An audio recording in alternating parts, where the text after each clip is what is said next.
Hey guys, welcome to Amity Tracks. Had to come around sometime, Bob Dylan. So we're going to talk about Bob Dylan today. Uh, Let me explain where I am on Bob Dylan. I mean, I love Dylan. I obviously respect him, one of the most important artists ever. And I wanted to talk about Dylan a bit because I just recently, I know it's like way late, but started reading his Chronicles Volume 1, ostensibly an autobiography, but typical of Dylan, it's quite idiosyncratic, and he just sort of jumps all over the place. But it's a fascinating read. I'm in the middle of it, but it's really great. And he doesn't go chronologically. He doesn't start with "I was born," and it's just not the way he goes. But fantastic book, at least so far, and it's gotten great reviews over the years. So recommend it. Anyway, that sort of put me in the Dylan mood recently. And so, where am I on Bob Dylan? Now, depending on how you count, he's got, at least according to my count, 38 studio albums. Now, I don't own all of them. I think at one point or another I have heard them all. But I own, I don't know, a good chunk of them. And so I wanted to do a ranking of Bob Dylan, but yeah, I'm not going through all 38. And so I figured, okay. So I was just kind of going through them, and I was like, okay, we'll do a top 10. But there were about 12 of them for me that really stood out, kind of separate from the pack. It's like, okay, we'll do a top 12. So top 12 Bob Dylan albums, these my top 12 favorites. And, even if I don't, have every, I'm not a Dylanologist, like so many people, but these records I know very well, the ones I'm going to be talking about, and love them and admire them as much as any of my other favorites. So at least these on this list I know very well. So that's what we're going to do. We're going to kind of go through top 12 Dylan albums, and then at the end I'll show you a couple other things. We're talking about studio albums, so at the end I'll pick out a couple favorite live albums I can show you, a couple comps, and then that'll be my Dylan video. Uh, I guess I should address the elephant in the room, at least as far as I go. If you're a long-time viewer of this channel, I think it was the second video I ever put up was albums I should love, but I don't, or albums I don't love as much as I'm supposed to. I forget what I titled it, but albums that I don't dislike, but I don't just, worship like so many people do. And so let's get this out of the way right now. I don't have Blonde on Blonde in my top 12. And I actually did a whole segment on Blonde on Blonde on that in that video. Albums I don't love as much as I'm supposed to. I think that's what the video was called.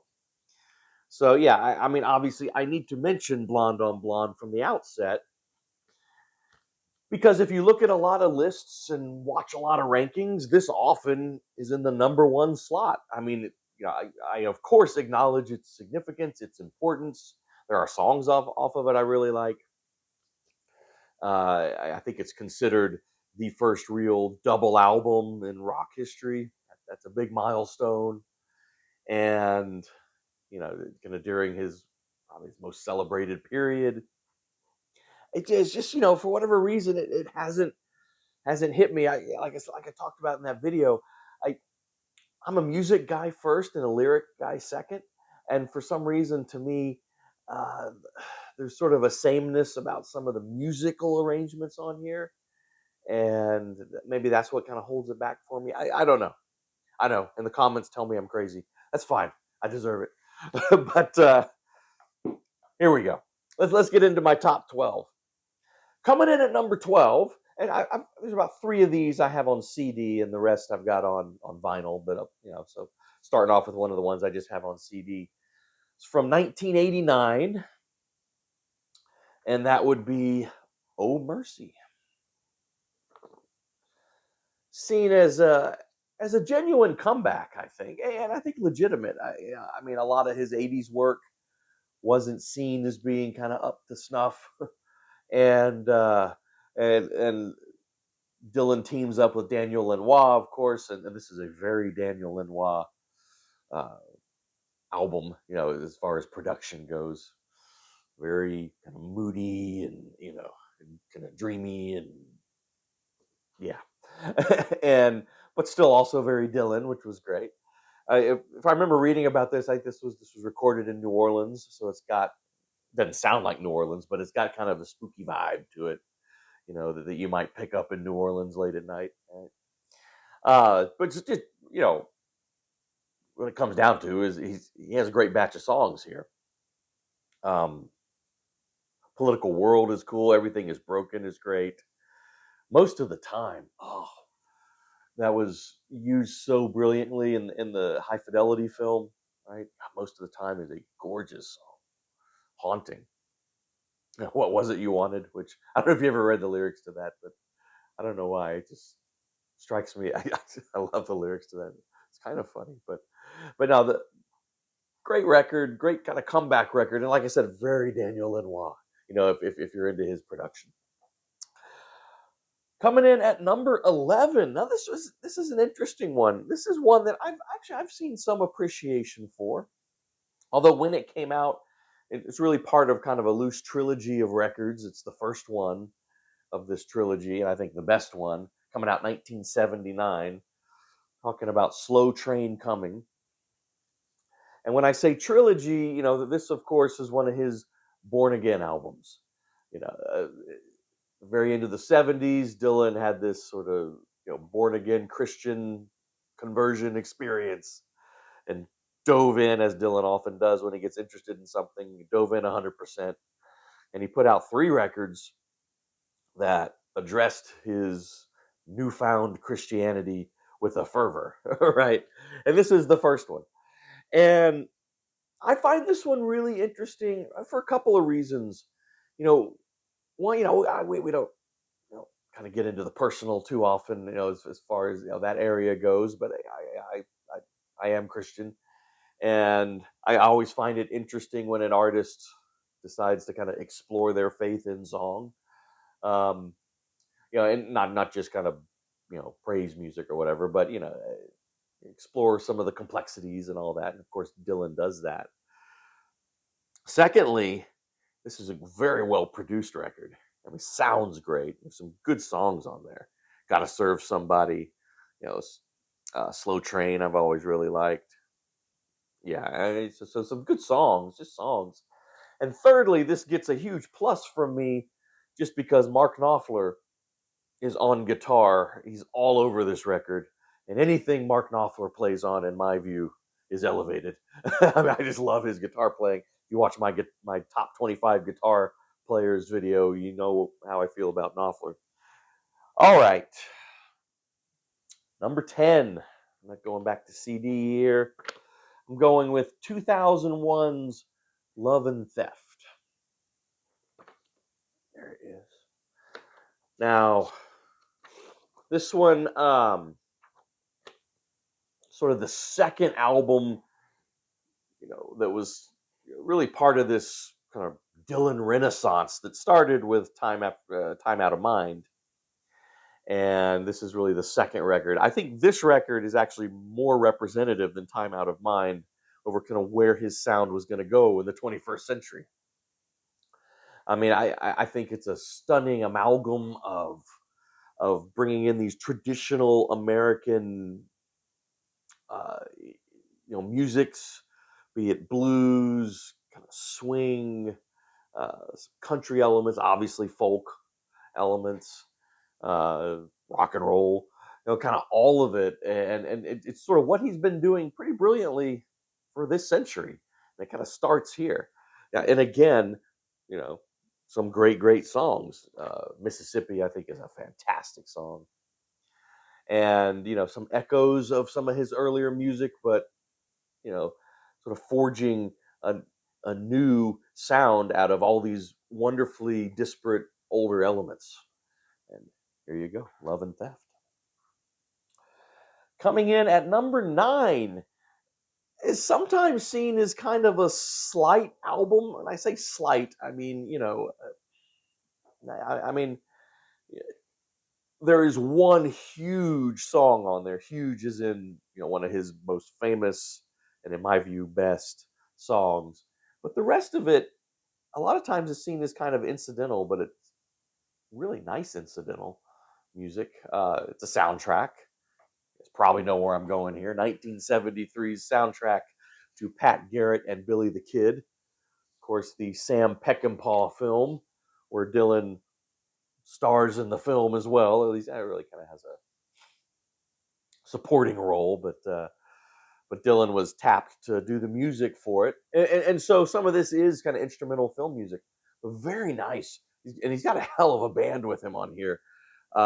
He's got uh, let's see, Booker T's on there, um, Russ Kunkel, and Jim Keltner, and Roger McGuinn. Right, Roger McGuinn is on some of these songs. So yeah, he's got a great band with him. And this is just awesome, sort of kind of Americana acoustic based music. Even the instrumentals I really like. But of course, the huge song on here, Knocking on Heaven's Door, which may be my single favorite Bob Dylan song. Maybe. It just has this haunting quality. I mean, if you've seen the scene in the film where it's used, but even without the visual, just a haunting, haunting song. It's one of those songs that has been covered a ton. I mean, everyone from Eric Clapton to Guns N' Roses have done versions of this song. In my view, none of the covers come close to Bob Dylan's original, just with this haunting, beautiful quality to it. It's just hard to define, but love that song. But again, I think the rest of this is really good too. It's good music. All right. Coming in at number 8, the last one I've got on CD here, and then the rest will be vinyl all the way out from here, is Time Out of Mind. So, of course, the one that started his whole renaissance. What year was this? Was 1997 when this came out. And again, he had kind of had I don't know, some people view sort of a weak 90s up until this point. And this was a stunner, and a legitimate stunner. Again, produced by Daniel Lanois, and it's got that sort of ghostly Lanois quality to it. But really, Dylan just brings the songs here. There is a stretch on here. I think it's, yeah, I'm just looking at the track listing here, starting with, yeah, Till I Fell in Love with You, which is awesome. Not Dark Yet, which is just haunting. Cold Irons Bound, which is killer. And Make You Feel My Love, which I think was kind of I'll say hit, but the song that's probably most well known off of here. That little 4-song stretch is incredibly strong. Love Sick is great. It's a great opener. Yeah, just a haunting, haunting album. So coming in at number 7, we're going to go all the way back. We were at 1997. We're going to go all the way back to 1964. I've got Another Side of Bob Dylan. Another Side of Bob Dylan. Now, this one, he's still in, folk mode, but at the same time, he hadn't gone electric yet. But at the same time, he is, like transforming folk music, in the midst of transforming folk music. And, an apt title, because the previous album before this was the Times They Are a Changin', which is very political. Okay, record. I mean, I don't pull that out a lot. I have it, but I don't really pull that out a lot. And so I think he wanted to, show another side.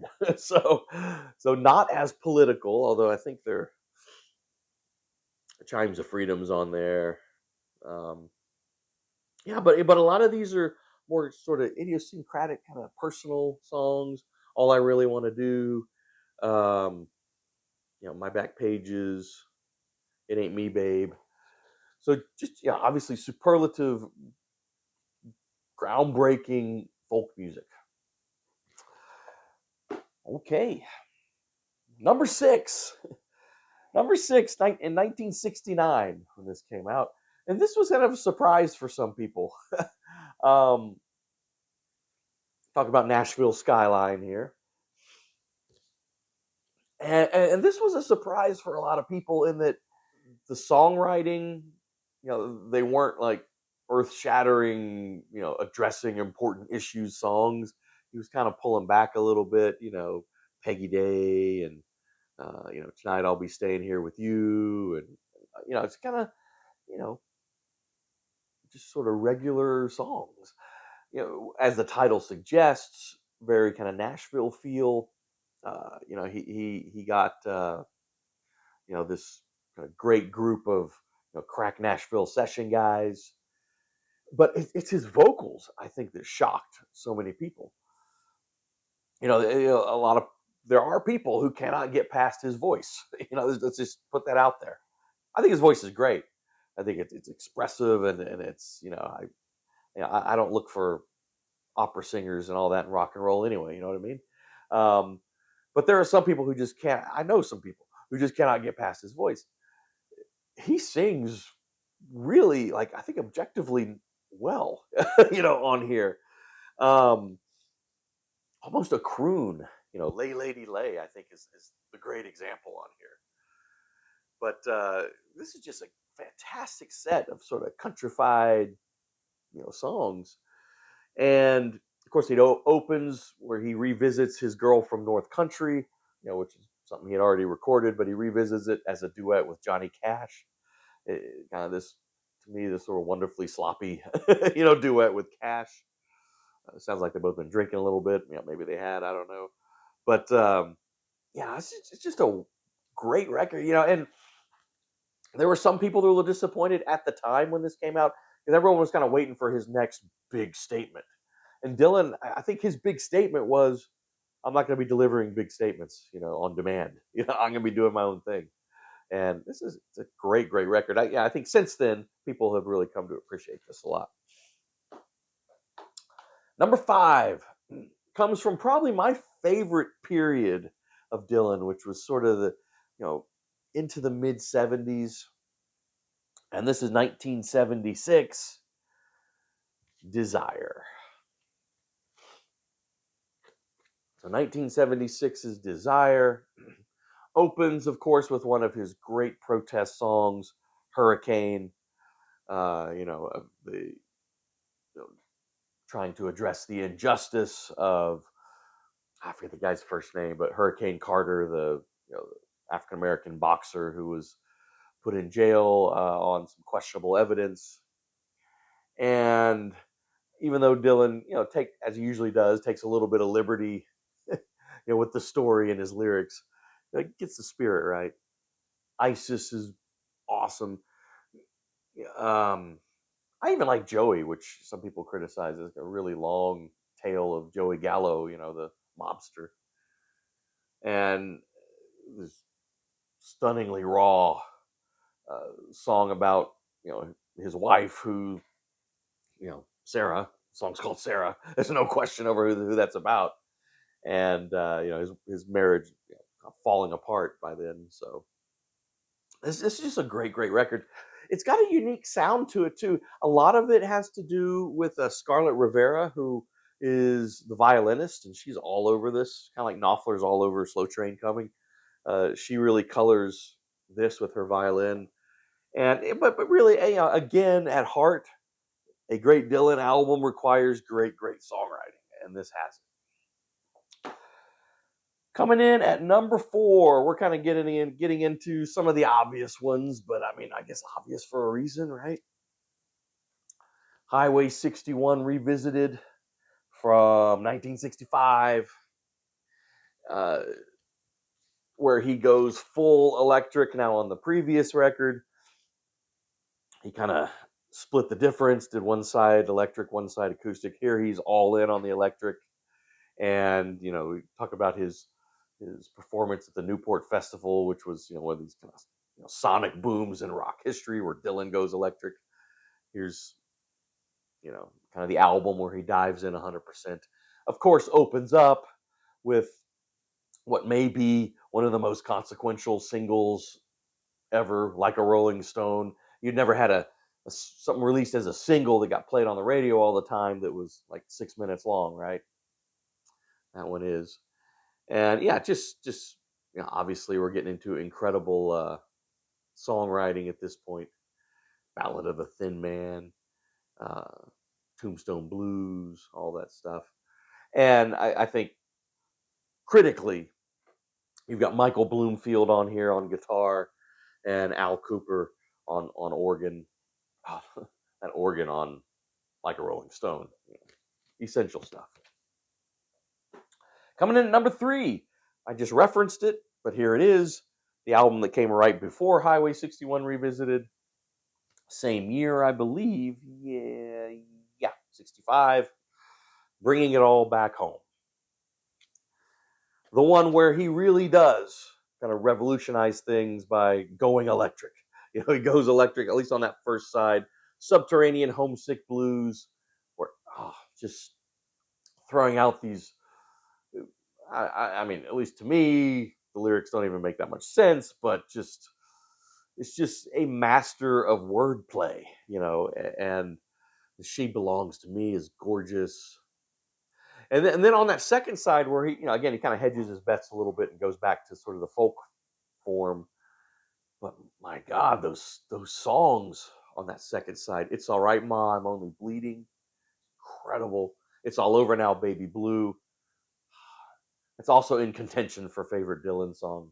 I mentioned Knocking on Heaven's Door earlier, but that one is too. That one's been covered so many times. I don't know. It'd be interesting to do a show just on like, let's look at covers of It's All Over Now, Baby Blue. There's some fascinating covers of that song. But I mean, Dylan's original is amazing. Coming in at number 2, going all the way back to 1963 with the freewheeling Bob Dylan. This is his second record. The leap from, in between his first record and this one is, I mean, it's stunning. It's like going to the moon. His debut record was mostly covers, I mean, relatively kind of straightforward, but of course, expertly done folk record. But this just goes, just songwriting wise, just goes into a whole nother universe. I mean, you've got classics on here, classic protest songs, Blowing in the Wind, Masters of War. Um, but just other great, Girl from the North Country, his original version of that, which I think is one of his best written songs. Don't Think Twice, It's All Right. And oh my God, A Hard Rain's Gonna Fall is, I mean, I think one of the great instances of songwriting. I mean, ever. Hard Rain's Gonna Fall. It's interesting. Reading the book Chronicles, he talks about writing that song, and he talks about he wrote it around the Cuban Missile Crisis was going on, and everyone's on edge, and kind of like everyone else, he wasn't sure whether the whole world was going to end and nuclear holocaust here, Armageddon, and he was writing that song. And the way he puts it, the way he talks about it in his book is, I wrote that song. I'm just paraphrasing here, but he basically said, I wrote that song as if it were the last song I was going to get to write, and so I had to put everything I had in there. And it's a great line in there where he basically says something like, every line in that song could have been its own song. I mean, he put that much into it. Hard Rain's Gonna Fall, just incredible. And for that song alone, maybe that should be so high. But my number 1 shouldn't be a surprise to anyone. Blood on the Tracks from 1975. We just put up our 1975 video, and this was pretty high in that year. So I just talked about this recently, but I mean, stunner. Again, his marriage was falling apart, and so he addresses those issues. sometimes directly, sometimes kind of obliquely. But man, it's just the songs here: "Tangled Up in Blue," "Simple Twist of Fate," "Idiot Wind." If you see her, say hello, "Shelter from the Storm." Just devastating songs. "Tangled Up in Blue." I don't know, kind of like "Hard Rain's Gonna Fall." I think is one of his best examples of just amazing songwriting. Just everything works here, musically, melodically, lyrically, all of it. The topics. So yeah, I mean, I don't know what else to say here, but "Blood on the Tracks" really always has been and will, I think, continue to be my favorite Bob Dylan album. I don't think you get any better than that as far as Dylan goes. Let's talk about some live Dylan. I've heard a lot of his live albums. I think they kind of go all over the place. There's two here that I wanted to at least mention. There's "Before the Flood," which is with the band. This was recorded, or this was put out 1974, and both the band and Bob Dylan's commercial fortunes were, kind of had dipped, and so just commercially it made sense. Hey, why don't we join forces, go out on the road? And it was huge, and this is sort of the the live album document of that tour, and it's awesome. I mean, I'm a huge fan of the band too, and you kind of know the storied history of Dylan and the band, right? There's a lot there. Probably talk about that more when I do a band video, but because it's crucial to the band's history, and it's just sort of a chapter in Dylan's history.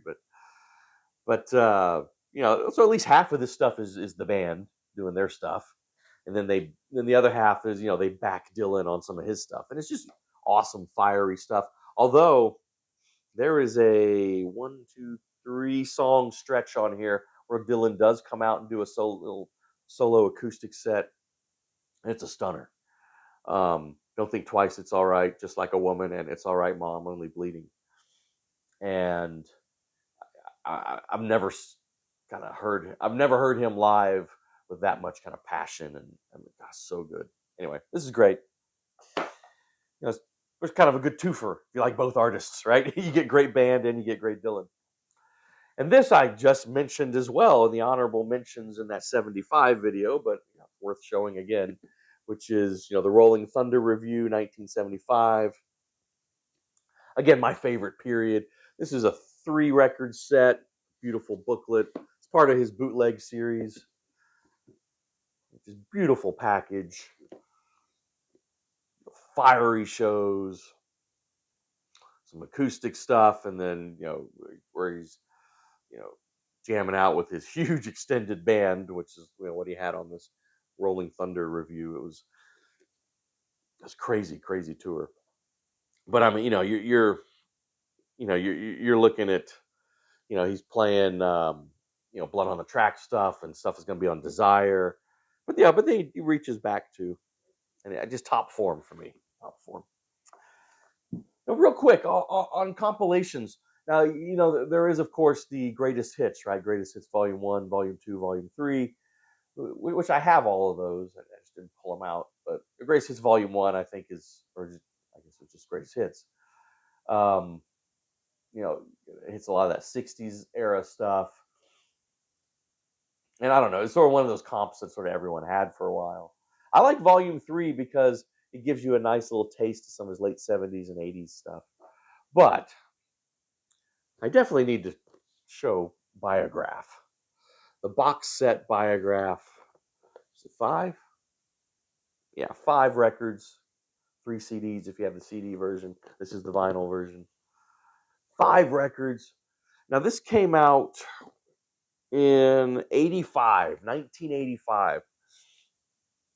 And Bob Dylan, this is a very significant release because Bob Dylan's Biograph is considered, kind of kickstarting that whole box set thing era. At least, we're kind of these extravagant, career spanning, with the hits, the deep cuts, and some rarities.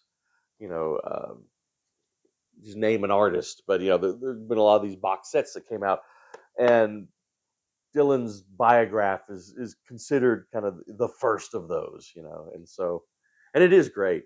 I mean, it's wonderfully idiosyncratic. There's a lot of rarities on there, at least rarities for 1985 when this was put out, and amazing.